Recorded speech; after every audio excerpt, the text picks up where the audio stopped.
శ్రీ గురుభ్యో నమః. శ్రీమాత్రే నమః. దసరా శుభాకాంక్షలు తెలియజేస్తూ లలితాదేవి యొక్క అలంకార విశేషం, ఆ ప్రాధాన్యత తెలియచెప్పుకుందాం. దసరాలలో లలితా పరమేశ్వరి యొక్క అలంకారాన్ని అమ్మవారికి అలంకరింపజేస్తారు. ప్రతి ఇంట కూడా లలితా సహస్రనామం మారుమోగుతూ ఉంటుంది. ప్రతిరోజు అందరూ చాలా చక్కగా భక్తి శ్రద్ధలతో లలిత అమ్మవారిని పూజించుకుంటూ ఉంటారు. అసలు ఈ లలిత ఎవరు? అమ్మవారి యొక్క రూపాలలో లలితని ఎందుకు మనము అలంకరింపజేసుకుంటున్నాము అంటే, లలిత పరమేశ్వరి, లలిత పరాభట్టారిక, దేవి భగవతి ఇత్యాది పేర్లతో అమ్మవారిని మనము కొలుచుకుంటూ ఉంటాం. అసలు ఈ సృష్టికి మూలం ఎవరు అనే దానికి వెడితే మనకి దేవి భాగవతం చాలా స్పష్టంగా తెలియజెప్తుంది. దేవి భాగవతంలో అమ్మవారి యొక్క వర్ణన, అమ్మవారు ఎక్కడ ఉంటుంది, ఎన్ని సముద్రాలు దాటాలి, ఎన్ని నదులు దాటాలి, ఎన్ని కొండలు దాటాలి, ఎన్ని తోటలు దాటాలి ఇత్యాది వర్ణన అంతా కూడా మనకి లలితా సహస్రనామాలలోనూ అలాగే మణిద్వీప వర్ణనలోనూ వస్తుంది. లలిత అమ్మవారు అక్కడ కూర్చొని ఉంటుంది. సప్త సముద్రాల అవతల అని చెప్పుకుంటూ ఉంటాం కదా కథల్లో. అలాగా ఆవిడ అన్ని రకాల ప్రాకారాలు, అన్ని రకాల కొండలు, గుట్టలు, తోటలు, భవనాలు అన్ని దాటి దాటి దాటి దాటి వెడితే ఆ మధ్యలో ఉంటుందన్నమాట ఆవిడ లలిత పరమేశ్వరి. అసలు సృష్టికి మూలం ఎవరు అంటే లలిత పరమేశ్వరే. మరి అమ్మకి ఆది అంత్యాలు లేవా, ఆవిడ ఎప్పుడు ఆవిర్భవించింది అంటే అది ఎవ్వరూ చెప్పలేరు. అది నిగూఢమైనటువంటి రహస్యం. మన కోరికలు తీరుతాయి. కోరికలు ఒక స్థాయి వరకే ఉంటాయి మనిషికి. ఆ తరువాత ఈ కోరికలకు అతీతంగా అయిపోతారు. అలా అతీతంగా అయిపోయే శక్తి కూడా అమ్మనే మనకిస్తుంది. ఎన్ని రకాలైనటువంటి బాధలు ఉన్నా ఆ బాధలన్నిటికీ ఉపశమనము మనకి లలితా సహస్రనామంలో దొరుకుతుంది. ఒక్కొక్క నామాన్ని మనం తలుచుకుంటూ ఉంటే మనసు ఎంత ప్రశాంతంగా ఉంటుందో అభివృద్ధి కూడా అంతే చక్కగా ఉంటుంది. ఈ సృష్టి స్థితి లయాలన్నిటినీ కూడా ఆవిడ పరిపాలన చేస్తుంది. ఈ పరిపాలనా సౌలభ్యం కోసమే అమ్మ త్రిమూర్తుల్ని సృష్టించింది. అమ్మ సృష్టించిన వారే త్రిమూర్తులు, బ్రహ్మ విష్ణు మహేశ్వరులు. బ్రహ్మగారికి ఈ సృష్టిని చేయమని చెప్పి, అంటే జీవులందరినీ పుట్టించమని చెప్పి, వారి యొక్క జీవనోపాధులు ఎలా ఉంటాయి, వారి యొక్క కర్మ ఎలా ఉంటుంది, వారి బుద్ధి ఎలా ఉంటుంది, ఇవన్నీ కూడా మొట్టమొదటిసారి నిర్ణయం చేసి పంపించేసేయి. ఆ తదుపరి వాళ్ళ బుద్ధ్యానుసారము, వాళ్ళ కర్మానుసారము వాళ్ళ యొక్క జీవనం జరుగుతూ ఉంటుంది, వారి యొక్క పునరుత్పత్తి జరుగుతూ ఉంటుంది అని చెప్పి బ్రహ్మగారిని సృష్టించింది అమ్మ. ఆ తదుపరి మహావిష్ణువుని సృష్టించింది.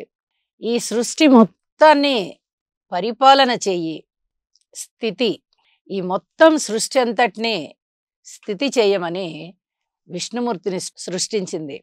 ఆ తదుపరి మహాశివుణ్ణి సృష్టించింది. లయం అయిపోవాలి కదా, మరి పుట్టిన వాళ్ళు తిరిగి మరణించాలి. అలాగే ఈ ప్రకృతి కానీ ఈ సృష్టి కానీ అంతా కూడా మళ్ళీ అంతమైపోవాలి. ఇలా అంతమైపోవాలి అంటే దానికి ఎవరు ప్రాతినిధ్యం వహించాలి? కాబట్టి పరమశివుణ్ణి సృష్టించింది ఆవిడ. అందుకనే శివుణ్ణి మనము లయకారుడు అని అంటాము. ఇలా సృష్టి స్థితి లయాలని పరిపాలన సౌలభ్యం కోసం ఈ త్రిమూర్తుల్ని సృష్టింపజేసి వారికి ఆ ఆధిపత్యాలు ఇచ్చేసిందనమాట. ఇంకా ఏమేమి చేస్తుంది? అందరికీ ఇచ్చేయడమేనా అంటే, నవగ్రహాలు, అలాగే అష్టదిక్కులు, అష్టదిక్పాలకులు, పంచమహాభూతాలు వీటన్నిటినీ కూడా అమ్మే సృష్టించింది. మొట్టమొదట అసలు ఏమీ లేని స్థితిలో ఇవన్నీ వచ్చాయి. ఇక అక్కడ దగ్గర నుంచి వీళ్ళందరూ పరిపాలన చేయడం సాగించారు. ఇక జీవుల యొక్క ఉత్పత్తి, స్థితి, లయము, తిరిగి మళ్ళీ ఉత్పత్తి. ఏ భగవంతుణ్ణి పూజించినా, ఏ గురువులని పూజించినా అది అమ్మని పూజించినట్టే లెక్క. ఈ సృష్టిలో ఉన్నటువంటి గొప్పతనం అదే. నువ్వు ఏ భగవంతుణ్ణైనా ఆరాధన చెయ్యి, నీ ఇష్టదేవతాన్ని ఆరాధన చెయ్యి, గురువుల్ని ఆరాధన చెయ్యి, ఏది చేసినా ఆ పూజ అమ్మకి వెళ్తుంది. అమ్మ అంటే చాలు ఆవిడ ఎంతో జాలితో, కరుణతో మన కోరికని మన్నిస్తుంది. అంత దయామయి ఆవిడ. అమ్మలగన్నయమ్మ ముగురమ్మల మూలపుటమ్మ, చాలా పెద్దమ్మ. అసలు ఇంత కరుణ రసాత్మకమైనటువంటి శ్లోకము మనకి ఇంక ఎక్కడా కనిపించదు. దేవతలు కోరుకుంటే చాలు ఆవిడ వి వెనువెంటనే అభయం ఇచ్చేస్తుంది. జీవులు కోరుకుంటే చాలు వెనువెంటనే ఆవిడ దుష్ట శిక్షణ, శిష్ట రక్షణ చేస్తుంది. ఇంత అద్భుతమైనటువంటి లలితా పరమేశ్వరి యొక్క సృష్టి విచిత్రం మనకి ఎంత చెప్పుకున్నా తీరదు. ఆవిడ తనువు నుంచే లక్ష్మీ సరస్వతిలని ఆవిర్భవింపచేసి, లక్ష్మిని విష్ణుమూర్తికి ఇచ్చేసి, సరస్వతిని బ్రహ్మగారికి ఇచ్చింది. మరి తాను పరమశివుడికి అంకితమవుతానంది. అయితే పరమశివుడు ఇక్కడ భార్య కన్నా భర్త ఒక్క చిన్న మెట్టు ఎక్కువ అధికంగా ఉండాలి కదా! కాబట్టి నీకన్నా నేను ఎందులో అధికంగా ఉంటానో నాకు ఏదో ఒకటి ఇవ్వు అని అడుగుతారట. అడిగితే నా మూడవ కన్ను నీకు ఇచ్చేస్తున్నాను, ఈ మూడవ కన్ను తీసేసుకోండి అని చెప్పి తన మూడవ కన్నుని శివుడికి ఇచ్చేసి తాను శివుని అర్ధాంగి అయిపోయింది.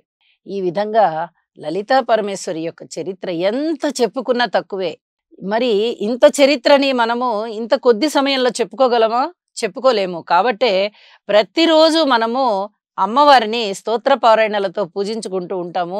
ఇలా నవరాత్రుల యొక్క విశిష్టత మనము చెప్పుకునేటప్పుడు ముఖ్యంగా లలిత పరమేశ్వరి గురించి చెప్పుకుంటూ ఉంటాం. ప్రతి ఇంట ప్రతిరోజు పూజలు అందుకునేటటువంటి అమ్మ ఈ నవరాత్రుల్లో 5వ రోజు గాని, పంచమి నాడు గాని, లేదా షష్ఠి నాడు గాని లలితా పరమేశ్వరి యొక్క రూపంతో భక్తులందరికీ కూడా చక్కగా ఆశీస్సులు ఇస్తుంది అని చెప్పి తెలియజేస్తూ, అమ్మ యొక్క స్తోత్ర పారాయణలు ఎవరైతే భక్తి ప్రపత్తులతో చేస్తారో వారికి సర్వ శుభాలని అమ్మ ఇస్తుంది అనడంలో ఎటువంటి సందేహం లేదు. పరమ దయామయే అయినటువంటి అమ్మకి, అమ్మ పాదాలకి నమస్కారాలు చేసుకుంటూ నమస్తే.